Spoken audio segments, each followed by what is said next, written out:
और बहुत सारे लोगों ने रास्ते पर हमें पूछा, इस यात्रा का लक्ष्य क्या है और इस यात्रा को आप पैदल क्यों कर रहे हो। तो हमने समझाया कि देश में आरएसएस की विचारधारा, बीजेपी की विचारधारा ने हिंसा और नफरत फैला रखी है। भाई भाई से लड़ रहा है, एक धर्म का व्यक्ति दूसरे धर्म के व्यक्ति से लड़ रहा है, भाषाओं के बीच में लड़ाई हो रही है, एक जात दूसरी जात से लड़ रही है। और हम चाहते थे जो ये मोहब्बत का देश है, इसमें फिर से, जैसे मैंने कहा, नफरत के बाजार में मोहब्बत की दुकान खुलनी चाहिए।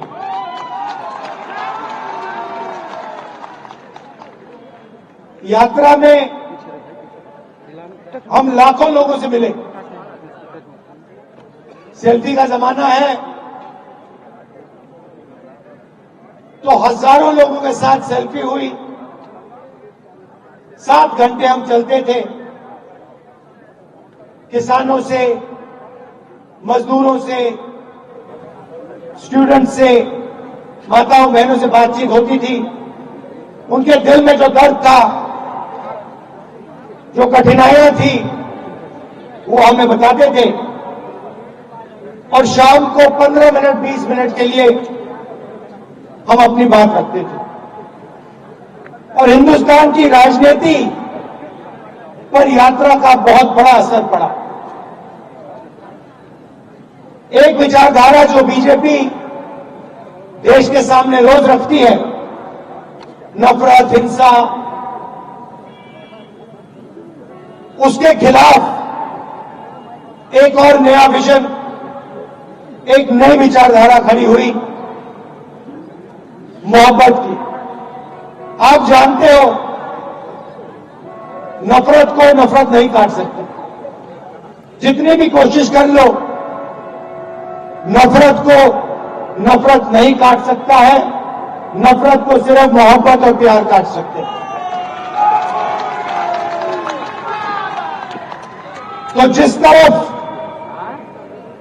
वो नफरत की बात करते हैं, देश को बांटने की बात करते हैं, दूसरे तरफ हम मोहब्बत, इज्जत, भाईचारे की बात करते हैं। जब हमने यात्रा खत्म की तो काफी लोग हमारे पास आए, कहते हैं, राहुल जी, आपने कन्याकुमारी से कश्मीर तक यात्रा कर दी, मगर देश का जो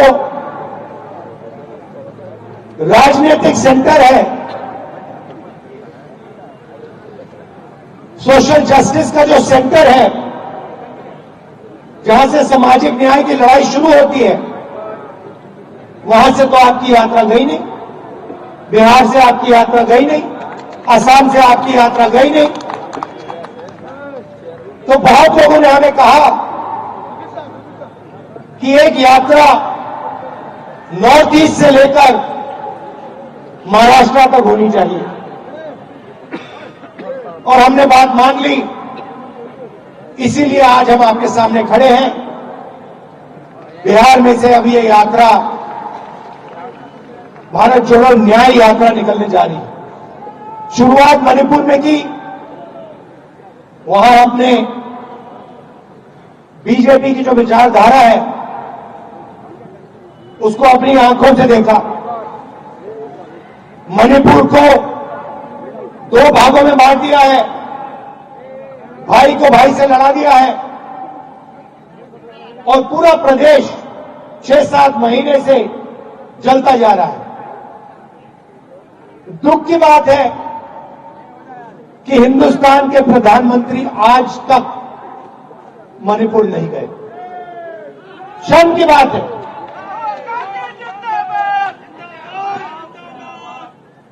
आज तक हिंदुस्तान के प्रधानमंत्री मणिपुर नहीं गए।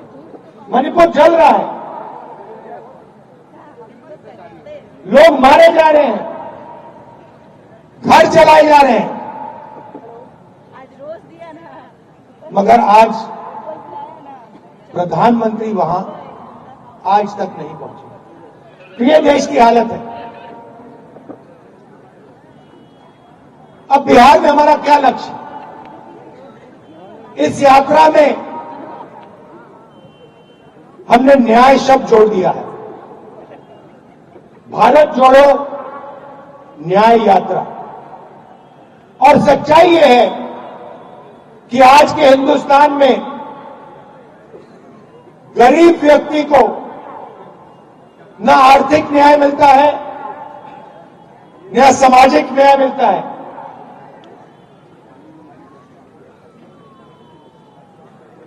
तो इसलिए हमने न्याय की बात जोड़ी है। मोदी जी की सरकार में 2-3 अरबपतियों को हिंदुस्तान का पूरा धन पकड़ा दिया जाता है, चाहे वो एयरपोर्ट हो, पोर्ट्स हो, इंफ्रास्ट्रक्चर हो, अस्पताल हो, यूनिवर्सिटी हो, सारा का सारा 2-3 बड़े उद्योगपतियों को पकड़ा जाता है। मगर जो हाथ से काम करता है, मजदूरी करता है, जो किसान खेती करता है, उसकी सरकार मदद नहीं करती है। उसके लिए बैंक के दरवाजे बंद हैं और उसके लिए नोटबंदी और जीएसटी है। अरबपतियों के लिए बैंक के दरवाजे खुले, प्रधानमंत्री का अफसर खुला, का ऑफिस खुला, सरकार के सारे दरवाजे उनके लिए खुले। तो ये बात हम आपके सामने रखना चाहते हैं। बिना सामाजिक न्याय और आर्थिक न्याय के ये देश प्रगति कर ही नहीं सकता है। ये खोखले शब्द हैं। ये जो विकास की बात करते रहते हैं, सामाजिक न्याय के बिना, आर्थिक न्याय के बिना ये काम किया ही नहीं जा सकता है। अंत में मैं आपको एक उदाहरण देना चाहता हूं। पूरा देश जानता है कि देश में सबसे बड़ी आबादी ओबीसी वर्ग की होती है। तकरीबन 50% ओबीसी वर्ग की आबादी है। 15% दलित है,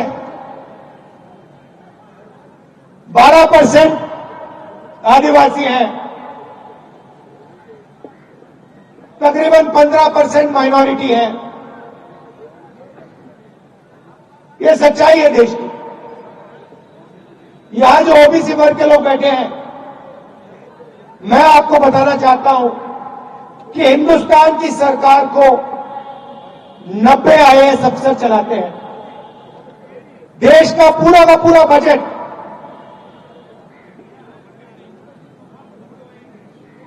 हर रुपया ये लोग निर्णय लेते हैं। डिफेंस में कितना पैसा जाएगा, स्वास्थ्य में कितना जाएगा, किसानों को कितना मिलेगा, ये 90 अफसर ये सारे के सारे निर्णय लेते हैं।